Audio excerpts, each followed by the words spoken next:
In a city where silence costs more than gold, one glance can sign a death warrant or spark a war.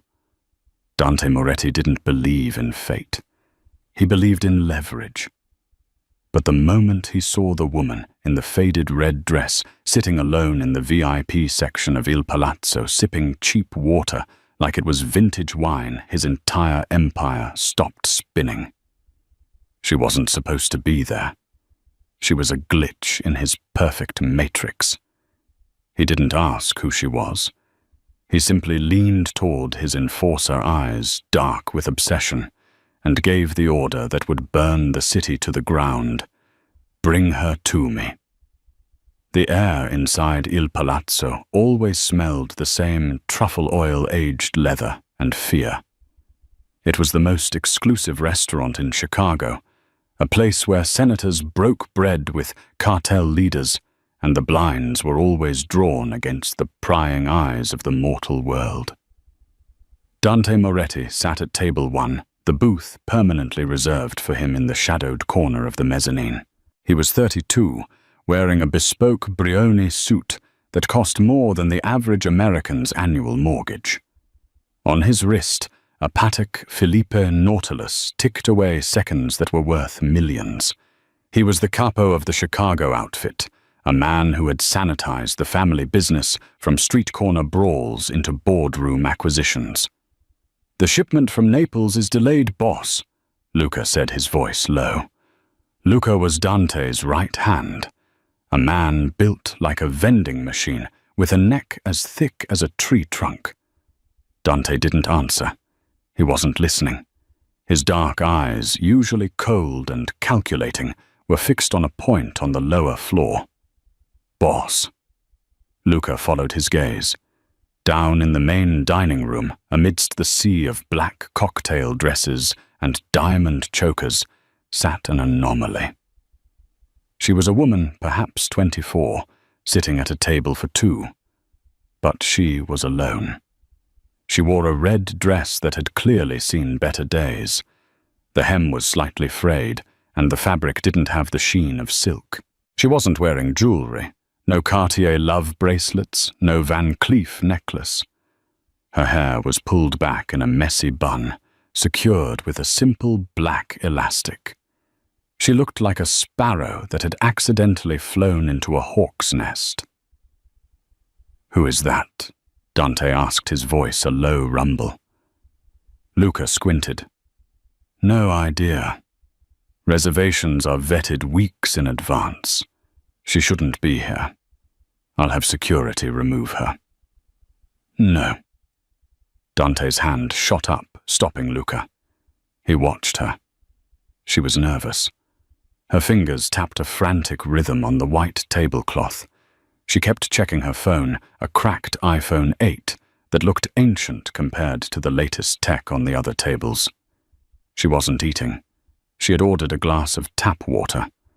The waiter, a man named Paolo, who usually had the patience of a saint, looked annoyed. He hovered over her, likely pressuring her to order or leave. Dante saw the woman look up at Paolo. She didn't shrink. She didn't apologize. She said something, her jaw set tight, her eyes flashing with a defiance that reached all the way up to the mezzanine. Dante felt a strange pull in his chest. In his world, everyone bowed. Everyone smiled. Everyone feared. She looked like she was ready to fight the whole room with nothing but a plastic fork. "She's waiting for someone," Dante observed. "Whoever it is, they're late," Luca noted. "She's been there 20 minutes. The maitre d' is getting ready to bounce her. Table 6 is reserved for the senator at 8:00. Dante watched as the maitre d', a snobbish man named Stefano, approached the woman. Stefano leaned down, his posture aggressive. He pointed to the door. The woman stood up. She wasn't tall, but she had a presence. She slammed her hand on the table, not hard enough to break glass, but hard enough to make Stefano flinch. Dante smiled. It was the first time he had smiled in 6 months.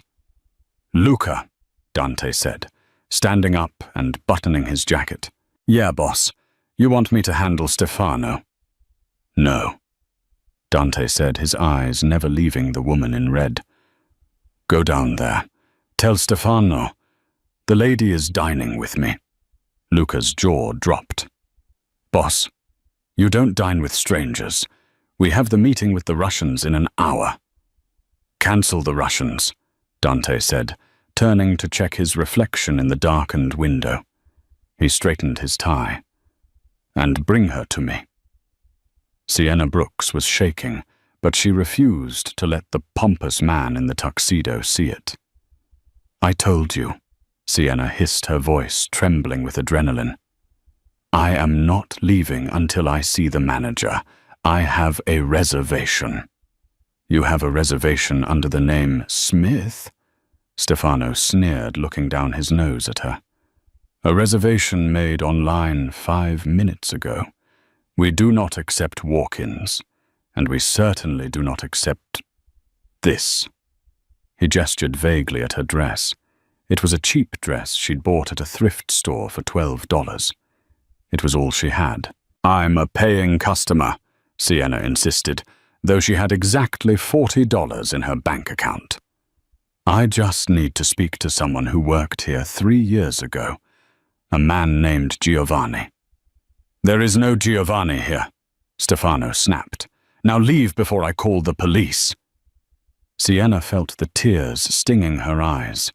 She couldn't leave. This was the only lead she had. Her sister Lily had vanished 3 years ago. The police had closed the case, calling it a runaway situation. But Sienna found the matchbook in Lily's old coat pocket yesterday. Il Palazzo. And a name scrawled on the back, Giovanni. She wasn't leaving without answers. Suddenly a shadow fell over the table. The air pressure seemed to drop. Stefano, who had been looking at her like she was a cockroach, suddenly went pale. He straightened his spine so fast it cracked. Mr. Luca, Stefano stammered. Sienna turned. A giant of a man stood there. He wore a suit that struggled to contain his muscles. He looked like he broke people for a living. Is there a problem, Stefano? The giant asked. His voice was like gravel in a mixer. No, sir, just escorting this young lady out. She is disturbing the ambience. The giant ignored Stefano and looked at Sienna. His eyes were hard, assessing. My employer would like a word. Sienna took a step back, gripping her purse. I don't know your employer. I'm just leaving. You're not leaving at all, the giant said. It wasn't a threat. It was a statement of fact. He gestured toward the staircase leading to the mezzanine. He saw you having trouble. He wants to buy you dinner. Sienna looked up. The mezzanine was dark, shrouded in shadows. She could just make out the silhouette of a man sitting alone at a large, circular booth. He was watching her. Even from this distance, she could feel the weight of his gaze. It felt heavy, possessive. I'm not a hooker, Sienna spat out. Tell your boss I'm not interested. Stefano gasped. You stupid girl, that is Dante Moretti. The name hit Sienna like a physical blow. Dante Moretti, the king of Chicago. The man who owned the police, the judges, and half the skyline. Even in her quiet suburban life, she knew the name. It was whispered in fear on the news. If Dante Moretti wanted to see her, she didn't really have a choice. And if anyone knew about the staff who worked here 3 years ago, it would be the owner. Sienna swallowed her fear. This was her chance. Fine, she said, lifting her chin. Take me to him. Luca nodded, surprised by her sudden compliance. He led her through the restaurant. The hush that fell over the room was immediate. Conversations stopped. Forks hovered halfway to mouths.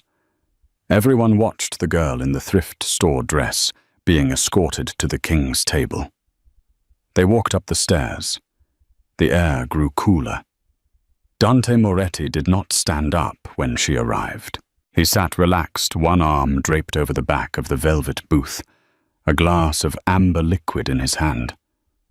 Up close, he was devastating. Sharp cheekbones, a jawline that could cut glass, and eyes so dark they looked like endless tunnels. "Sit," he said. Sienna hesitated, then slid into the booth opposite him. The leather was soft, expensive. "You're causing a scene, Piccola," Dante said softly. His voice was smooth, cultured, but with a dangerous edge. "I didn't ask to be brought up here," Sienna replied, keeping her voice steady. "Your gorilla insisted." Luca, standing by the railing, stiffened. Dante chuckled. "Luca is sensitive. Don't call him a gorilla." Dante swirled his drink. "What is your name?" "Sienna." "Sienna." He tasted the name. "And what is a Sienna doing in Il Palazzo, wearing a dress that costs less than the water on this table, fighting with my staff?"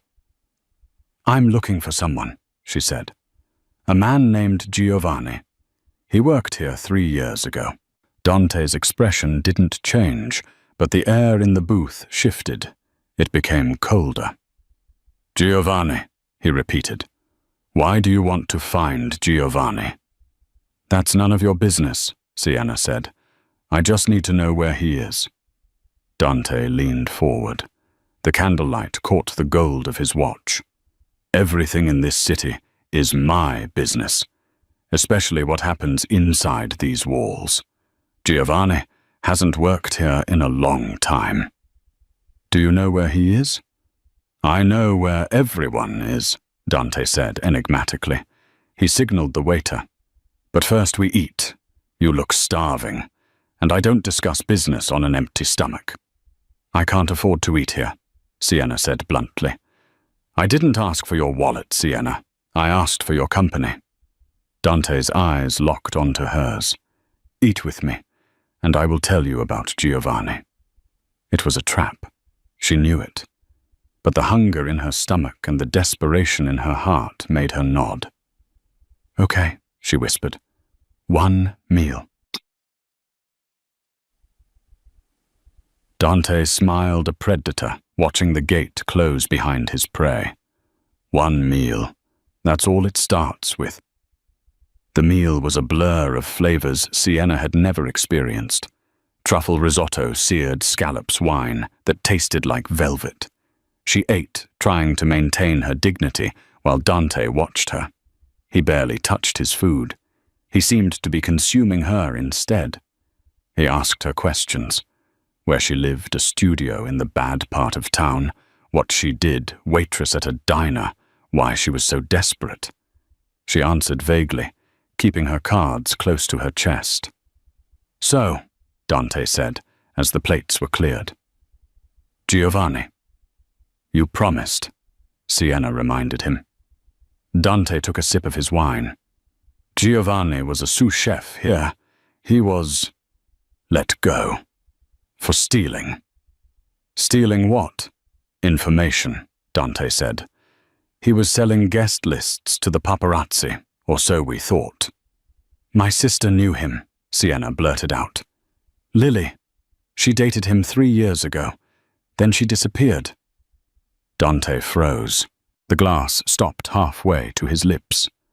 Lily Brooks. She was blonde, blue eyes. She used to meet him here." Dante set the glass down slowly. He looked at Luca, who was standing a few feet away. A silent communication passed between them, a look of recognition and alarm. "I don't know a Lily," Dante lied. Sienna could tell it was a lie. He was too controlled. "But Giovanni, he met a bad end. He's dead, Sienna." Sienna felt the blood drain from her face. "Dead? How?" "Car accident," Dante said dismissively. 2 years ago." "Then who sent me the letter?" Sienna whispered, more to herself than him. What letter? Dante's voice was sharp now. Sienna reached into her purse. She hadn't shown the letter to anyone. It had arrived 3 days ago, typed on plain paper, no return address. It just said, "If you want to find Lily, go to Il Palazzo. Ask for Giovanni. Don't trust the suits." She pulled it out and slid it across the table. Dante picked it up. He scanned the text. His eyes narrowed. He held the paper up to the light, inspecting the watermark. "This paper," Dante murmured. "It's high-grade linen. Imported." "Does it mean something?" "It means," Dante said, his voice dropping to a lethal whisper, "that someone is playing a game, and they are using you as the pawn." Suddenly, Dante's phone buzzed. He glanced at it, and his face hardened into stone. He looked at the main entrance of the restaurant below. The doors burst open. 5 men in trench coats walked in. They weren't customers. They moved with military precision. "Luca," Dante said calmly, standing up. "Clear the room." "Who are they?" Sienna asked, panic rising in her throat. "Victor Valenti's men," Dante said. He reached out and grabbed Sienna's hand. His grip was iron. "You wanted answers, Sienna. You just walked into the middle of a war." I want to go home," Sienna stammered, trying to pull her hand away. "Too late," Dante said, pulling her closer until her chest bumped against his hard suit jacket. He smelled of expensive cologne and gunpowder. "You're with me now. If you leave this table, you die. If you stay with me, you might just live." Downstairs, the first gunshot shattered the expensive silence of Il Palazzo. Screams erupted. "Stay down!" Dante roared, shoving Sienna beneath the heavy oak table. He drew a gun from a holster beneath his jacket, a sleek black pistol. He didn't look scared. He looked energized. Sienna curled into a ball under the table hands, over her ears. She watched Dante's polished shoes moving, planting themselves firmly. She heard the deafening cracks of gunfire glass shattering and the shouts of men. She realized then that the letter hadn't been an invitation. It had been a lure. Someone wanted her here specifically tonight, specifically when Dante Moretti was here. But why her? She was nobody. Unless she wasn't nobody. The shooting stopped abruptly. "Boss!" Luca's voice shouted. "Back door is clear. We have to move." Dante reached under the table and hauled Sienna up. "Run." "My purse." "Forget the purse." Dante dragged her toward the kitchen entrance. They burst into the kitchen, startling the chefs. Dante moved with terrifying speed, navigating the stainless steel counters. They exited into the alleyway, where a black armored SUV was already waiting, engine running. Dante threw the back door open and shoved Sienna inside. He jumped in after her. Luca took the driver's seat. "Go!" Dante yelled. The SUV screeched away, tires smoking just as bullets pinged off the rear window. Sienna was hyperventilating, pressed against the leather seat. What is happening? Who are those people? Dante turned to her. The calm facade was gone. He looked furious. He grabbed her chin, forcing her to look at him. "You said your name is Sienna Brooks," he demanded. "Yes, then why?" Dante hissed, pulling a photo out of his inner pocket and slamming it against the window. "Does Victor Valenti have a hit out on a woman named Sienna Rossini?" Sienna stared at the photo. It was a picture of her. But the name, Rossini. "I don't know that name," she cried. "You better start remembering us," Dante said darkly, the city lights flickering across his face. "Because Victor Valenti doesn't miss. And now that he knows you're with me, he'll tear this city apart to get you back." He paused, looking at her lips, then her eyes. "And I don't give up what's mine." The armored SUV cut through the night like a black shark in dark water. The city lights of Chicago faded into the rearview mirror, replaced by the looming shadows of the forest that bordered the state line. Inside the cabin, the silence was louder than the gunfire had been. Sienna sat huddled in the corner, her arms wrapped around herself. She was shivering not from cold, but from the aftershock of adrenaline. She watched Dante Moretti. He was on his phone, speaking in rapid-fire Italian, his voice low and lethal. He hadn't looked at her since they got in the car. "Luca," Dante said, hanging up the phone. "Take us to the Cliffside property. The penthouse is compromised." "Cliffside, boss. We haven't prepped it for months," Luca said, eyeing the rearview mirror. "It's isolated." "Exactly," Dante replied. "Victor knows about the penthouse. He knows about the warehouse. He doesn't know about Cliffside." He finally turned to Sienna. The passing streetlights sliced across his face, illuminating the sharp angle of his jaw and the brooding darkness in his eyes. He looked at her torn dress, the smudge of dirt on her cheek, and the raw fear in her eyes. "Stop shaking," he commanded, though his tone wasn't unkind. It was practical. "Fear makes you irrational. I need you lucid." "You kidnapped me," Sienna snapped, her voice cracking. "And people were shooting at us. I think I'm allowed to shake." Dante studied her. Most women in his world would be hysterical by now. Sienna was terrified, yes, but she was angry. He liked that.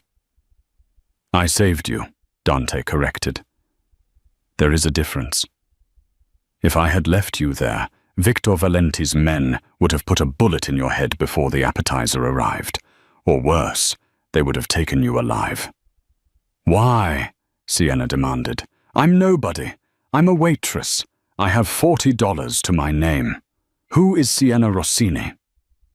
Dante didn't answer immediately.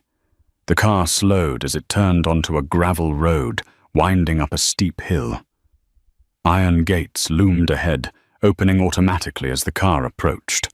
They drove up a long driveway, lined with ancient pines, until a house appeared. It was a modern fortress of glass and concrete, perched on the edge of a limestone cliff, overlooking a quarry lake. It looked cold, impenetrable, and lonely. "Out," Dante said as the car stopped. He led her into the house. The interior was vast and minimalist. White marble floors, black leather furniture, and floor-to-ceiling windows that looked out into the black void of the night. It felt less like a home and more like a museum for a man who didn't know how to live. "Luca, secure the perimeter. Sensors on max," Dante ordered. He walked to a wet bar and poured 2 glasses of brandy. He walked over to Sienna and held one out. "Drink." "I don't want drink," he repeated. "It will settle your nerves." Sienna took the glass and downed it in one burning gulp. She coughed, the heat spreading through her chest. Dante leaned against the marble island, crossing his arms. "The Rossini family," he began, "ruled Chicago 30 years ago. They were royalty, brutal, efficient, and incredibly wealthy. But they got greedy. They started a war with my father." Sienna listened, mesmerized by the deep cadence of his voice. "My father won," Dante said simply. "The Rossini empire was dismantled. The family was removed. We thought the bloodline ended that night. But rumors persisted that the youngest daughter, a baby, had been smuggled out by a maid." He stepped closer to her, invading her personal space. He reached out and touched a loose strand of hair behind her ear. His fingers were warm, rough calluses grazing her soft skin. "Victor Valenti was a lieutenant for the Rossinis back then. He believes that if he finds the heir, the lost Rossini girl, he can rally the old loyalists and challenge my claim to the city." Sienna shook her head. "That's a fairy tale. My parents were boring. They worked in insurance. They died in a car crash when I was 10. I'm not some Mafia princess." "Adoption records can be forged," Dante said, "and faces don't lie. You have the Rossini eyes, the same shape, the same defiance." "This is insane," Sienna whispered. "I just wanted to find my sister." "Ah, yes, Lily." Dante's expression darkened. He set his glass down. "The sister who vanished. The sister who dated Giovanni." "You said Giovanni died." "I lied." Sienna froze. "He's alive." "No." Dante said, his voice dropping to a whisper that sounded like a graveyard wind. "He's dead." But his name wasn't Giovanni. That was the name he used when he wanted to pretend he wasn't my brother. Sienna gasped. "Your brother?" "Matteo Moretti," Dante said. "He hated the life. He wanted to be a chef. So he used a fake name, worked in my kitchen, pretended to be normal. He met a girl, a blonde girl. Lily." Dante turned away, walking toward the window, looking out at the darkness. 3 years ago, Matteo and Lily disappeared on the same night. We found Matteo's body a week later in the trunk of a car at O'Hare Airport. He had been tortured. Sienna put a hand over her mouth, tears springing to her eyes. "Oh my God." "We never found the girl," Dante said, not turning around. "We assumed she set him up. A honeypot. A trap set by our enemies to kill the brother of the Don."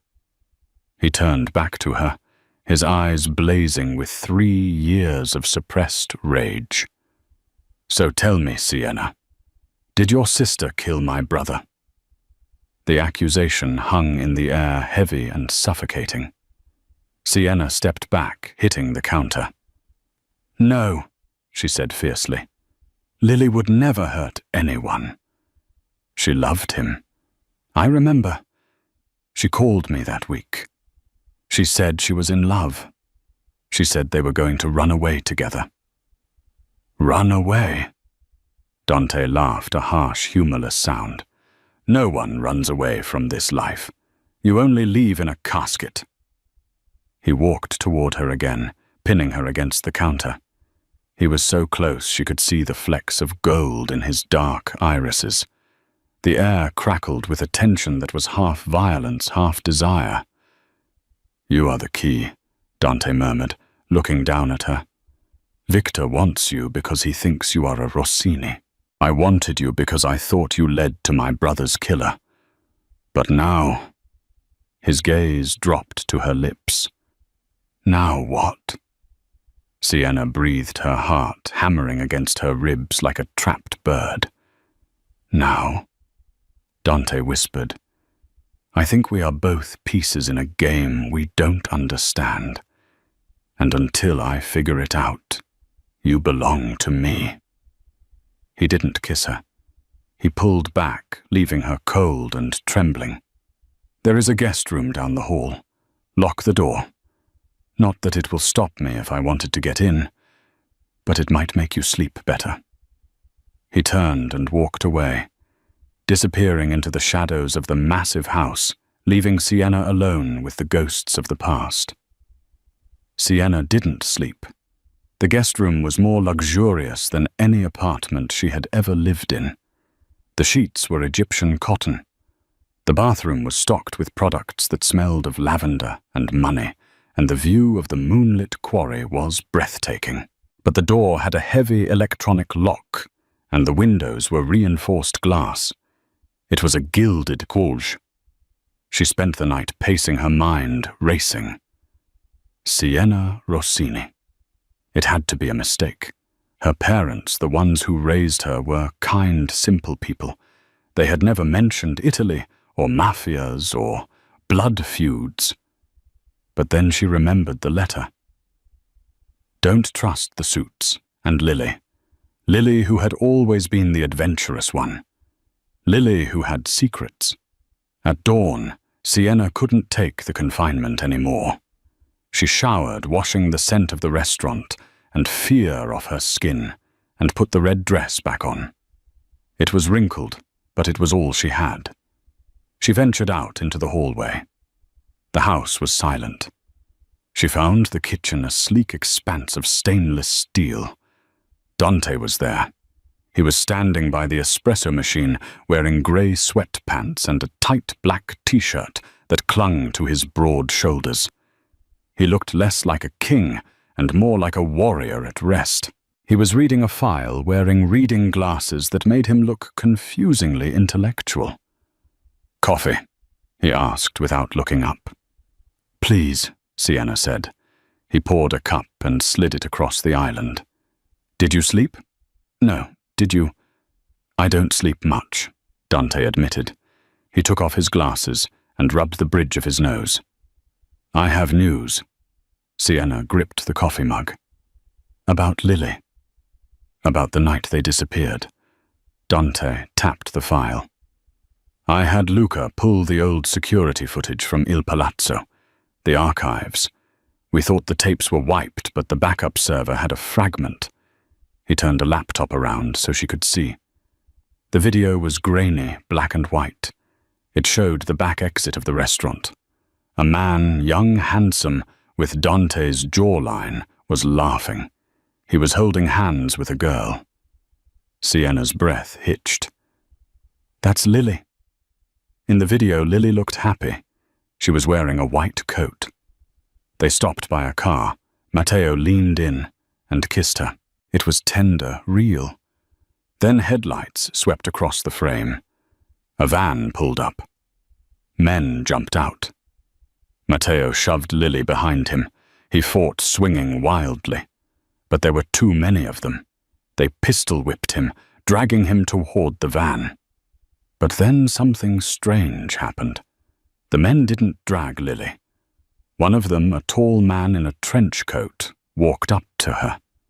He didn't hit her. He bowed. Sienna blinked. Did he just bow to her? Watch. Dante said, his voice grim. The man in the video gestured to a separate car, a limousine that had pulled up behind the van. Lily looked terrified, screaming for Matteo. But the men held her back. The tall man said something to her. She stopped struggling. She looked at Matteo, then at the limo. She nodded slowly. She got into the limo willingly. The screen went black. Sienna stared at the blank screen, horror washing over her. It looks like she went with them.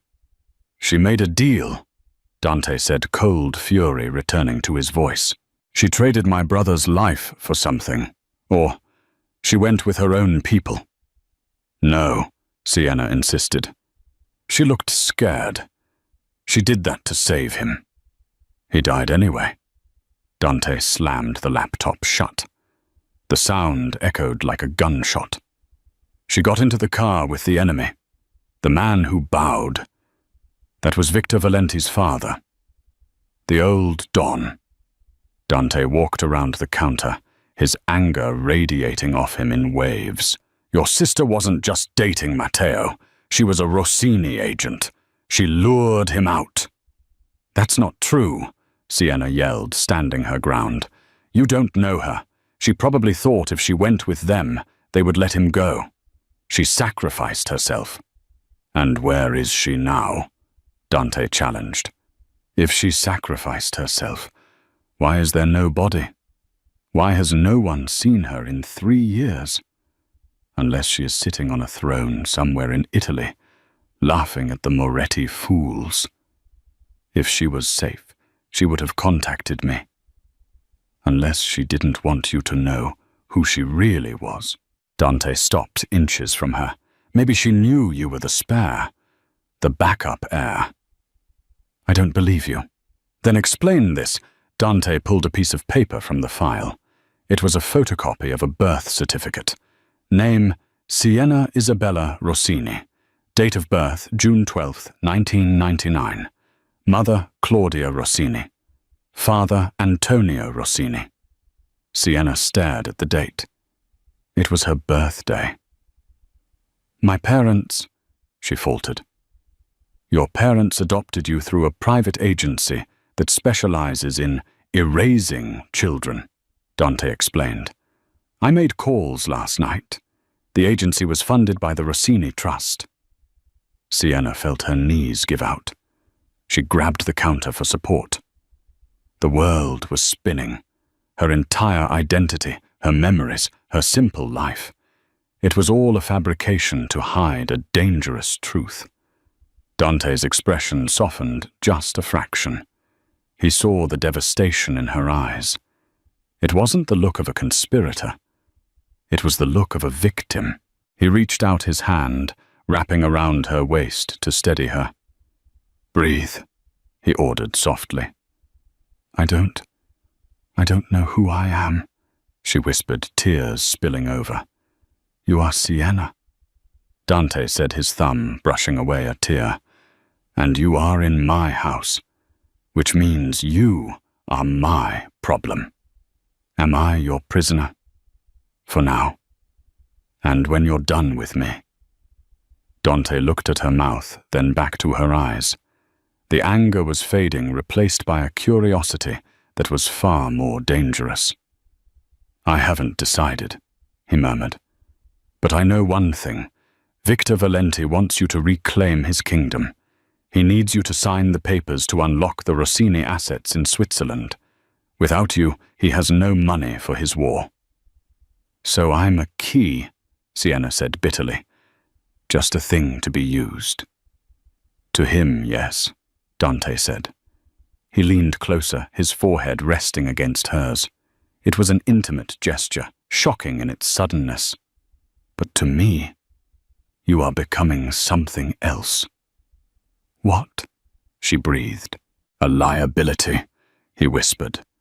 One I should eliminate. But I can't seem to pull the trigger. Suddenly, a loud alarm blared through the house. Red lights flashed in the kitchen. Dante pulled back instantly, his demeanor shifting from lover to soldier in a split second. He pulled a gun from the back of his waistband. Luca! He roared. Luca burst into the room holding an assault rifle. Boss, perimeter breached. We have heat signatures in the woods, at least 20 of them. They found us, Dante growled. He looked at Sienna. How no one knew about this place. Sienna's hand flew to her necklace, a simple silver locket she had worn every day for 3 years. It was a gift from Lily before she disappeared. Sienna, Dante said, his eyes locking onto the locket. Give me that. My sister gave it to me. Dante ripped it from her neck. He threw it on the floor and stomped on it. The silver shattered. Inside, amidst the broken metal, was a tiny, blinking red chip. A tracker, Dante hissed. It's been active for 3 years. They didn't come for you before because they didn't need you yet. But the moment you stepped into Il Palazzo, they activated it. Sienna stared at the broken locket. Lily had given it to her. Lily had tagged her like an animal. We have to move, Dante said, grabbing her hand. To the safe room. Now some tonku. Boom. The front window of the living room shattered as a rocket-propelled grenade impacted the facade. The explosion rocked the house, throwing Sienna and Dante to the floor. Dust and debris filled the air. Dante covered Sienna's body with his own, shielding her from the glass. He groaned as a shard sliced his arm. He lifted his head, blood trickling down his temple. Get up! Dante! She screamed as she saw the blood. I'm fine, he gritted out. He hauled her to her feet. Welcome to the family, Sienna. They ran toward the basement. The sound of automatic gunfire tearing through the luxury of the safe house, signaling that the war had truly begun. The basement of the cliffside house was not a storage area. It was a bunker. The walls were reinforced concrete, and the air smelled of stale oxygen and gun oil. "Luca, get the tunnel door open," Dante barked, dragging Sienna behind him. His arm was bleeding freely now, soaking the sleeve of his white shirt, crimson, but he didn't seem to notice. His focus was entirely on her. "Codes are entered. It's cycling," Luca shouted, typing frantically on a keypad next to a heavy steel blast door. Above them the house groaned. Footsteps thundered on the floorboards overhead. They were inside. "Sienna," Dante said, pulling her into the shadow of a weapons rack. He reached into his waistband and pulled out a smaller gun, a snub-nosed revolver. He pressed it into her hand. "Do you know how to use this?" Sienna's hands were shaking so hard the gun rattled. "No. I've never held a gun." "Point. Squeeze. Don't close your eyes." Dante commanded, his voice intense. "If anyone comes through that door who isn't me or Luca, you pull the trigger. Do you understand?" "Dante, you're bleeding," she sobbed, looking at his arm. "It's a scratch," he lied. He cupped her face with his good hand. For a second, the war outside vanished. "Listen to me. They want you alive. That is your leverage. But they want me dead. If it comes down to it, you surrender. You survive. I will find a way to come back for you. I'm not leaving you. You don't have a choice." The steel door hissed and began to slide open, revealing a dark tunnel that led to the boathouse at the base of the cliff. "Go," Dante yelled. "Boss contact," Luca screamed. The door at the top of the basement stairs burst open.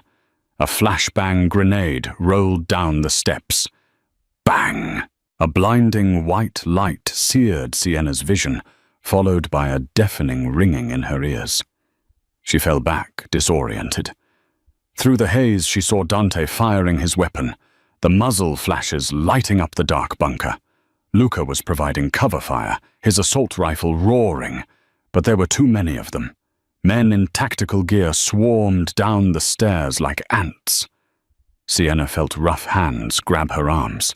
She screamed, flailing, trying to raise the gun Dante had given her, but a boot kicked it out of her hand.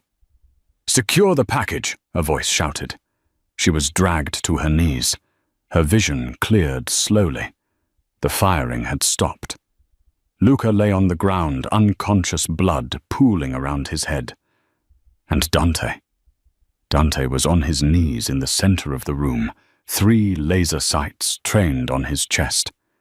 He had dropped his gun. He looked at Sienna, his eyes conveying a desperate apology. He had surrendered to stop them from shooting her. "Well, well," a smooth voice echoed from the stairs. "The great Dante Moretti, brought to his knees." A man walked down the steps. He was older, perhaps 50, with silver hair and a suit that looked sharper than a knife blade. Victor Valenti. "Victor." Dante spat blood on his teeth. "You look old. And you look finished." Victor smiled. He walked over to Sienna, looking down at her with a terrifying hunger. "Sienna Rossini, you look just like your mother." "Go to hell," Sienna said, spitting in his face. Victor laughed, wiping the saliva away with a silk handkerchief. "Feisty. Good. But I'm not the one you should be mad at." Victor snapped his fingers. "Bring her in." From the shadows of the staircase, a figure emerged. A woman. She wore a white cashmere coat and diamond earrings. Her blonde hair was perfectly styled.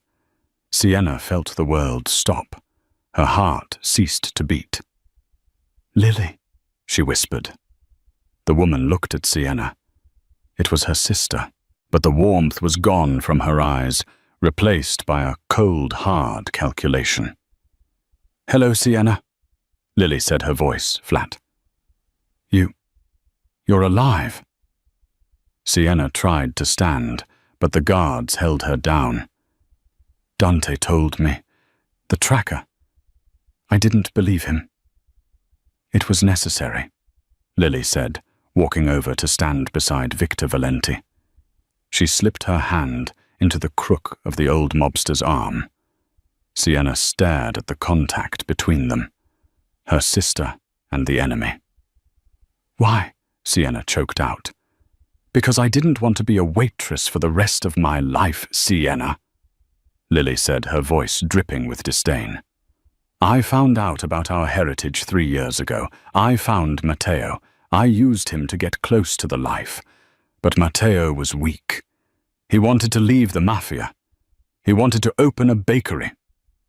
Lily laughed a cruel sound. "Can you imagine a Rossini baking bread?" "You traded him," Dante growled from the floor. "You traded my brother to Victor for a seat at the table." "I traded him for my birthright," Lily corrected. She looked at Sienna. "But I couldn't access the trust funds alone. The accounts require 2 signatures. The 2 Rossini heirs. I needed you, Sienna, but I couldn't just call you. I needed you to come to me. I needed you to be desperate." "The letter," Sienna realized. "You sent it. I lured you to Dante so he would protect you until I was ready to collect," Lily explained calmly. "And now we are all here." Victor Valenti pulled a gun and pressed the barrel against Dante's forehead. "Sign the papers, Sienna," Victor said. "Transfer the Rossini billions to our control, or I paint this bunker with your boyfriend's brains." Sienna looked at Dante. He stared back, his eyes burning. "Don't do it," he mouthed silently. "If I sign," Sienna said, her voice trembling but gaining strength, "you let him go." "Sienna, no," Dante shouted. "Deal." Victor lied. His smile was like a shark's. "I need a pen," Sienna said. Lily stepped forward, pulling a gold fountain pen from her coat. She handed it to Sienna. "Don't be stupid, little sister. Just sign. We can rule this city together." Sienna took the pen. She looked at the documents a guard placed on the floor in front of her. She looked at Dante, ready to die for her. She looked at Lily, the sister she had mourned, who was now a monster. Sienna uncapped the pen. "I'm sorry, Lily," Sienna whispered. "For what? For this?" Sienna didn't sign. Instead, she jammed the sharp nib of the fountain pen into the thigh of the guard, holding her right arm. The guard screamed and let go. In that split second of chaos, Dante moved. He didn't go for the gun. He lunged upward, head-butting Victor Valenti in the jaw, with a sickening crunch. The gun flew from Victor's hand. Dante rolled, grabbed the loose gun, and fired 3 shots in under a second. 2 guards dropped. "Get to the tunnel!" Dante roared. But Lily was faster. She grabbed Sienna, pulling a small pistol from her coat pocket and pressing it to Sienna's temple. "Stop!" Lily screamed. "Drop the gun, Dante, or I kill her. I swear to God, I'll kill her." Dante froze. The barrel of his gun was aimed at Victor, who was groaning on the floor. But Lily had Sienna. "She's your sister," Dante said, his chest heaving. "She's a spare part," Lily yelled, her face twisted in rage. "I am the queen. I did everything. I sacrificed everything." Sienna felt the cold metal against her skin. She looked into Lily's eyes and saw nothing but madness. "You sacrificed nothing," Sienna said softly. "You just sold your soul." And then Sienna did the one thing Lily didn't expect. She didn't pull away. She threw her weight backward, slamming herself and Lily into the concrete wall. The gun went off. The gunshot echoed in the small bunker like a cannon blast. Sienna felt a searing heat graze her ribs, but she didn't fall. Behind her, Lily gasped. The impact against the wall had made her arm jerk. The bullet had missed Sienna's head by inches and buried itself in the ceiling. Sienna spun around and shoved Lily. Lily, wearing high heels on the slick concrete, stumbled and fell hard. "Dante now!" Sienna screamed. Dante didn't hesitate. He pistol-whipped Victor Valenti into unconsciousness and turned his weapon on the remaining guards, who were hesitating, seeing their boss down. "Drop them!"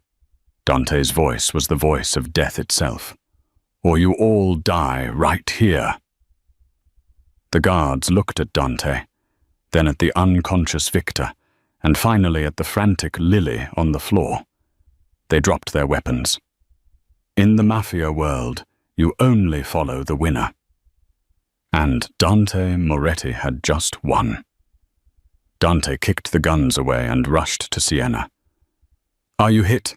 "I'm fine," she gasped, checking her side. "It was just a burn." Dante turned to Lily. She was trying to crawl toward the gun she had dropped. Dante stepped on her hand, applying pressure until she cried out. "It's over, Lily," Dante said coldly. Lily looked up, tears streaming down her face.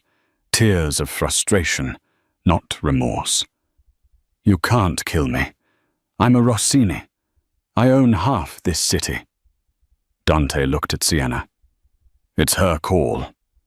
Sienna looked down at the woman she had idolized her whole life, the sister whose picture she kept by her bed.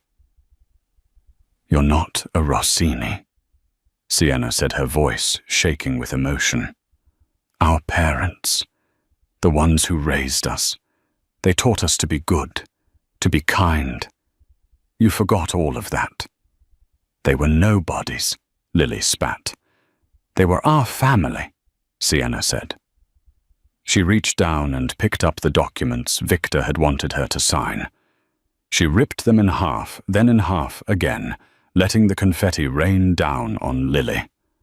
"The money stays frozen," Sienna declared. "I will never sign. You get nothing. No empire, no crown." Lily screamed a primal sound of defeat. "Luca!" Dante called out. The big enforcer groaned in the corner, holding his head. He was alive. "Yeah, boss, I'm good. Just a headache."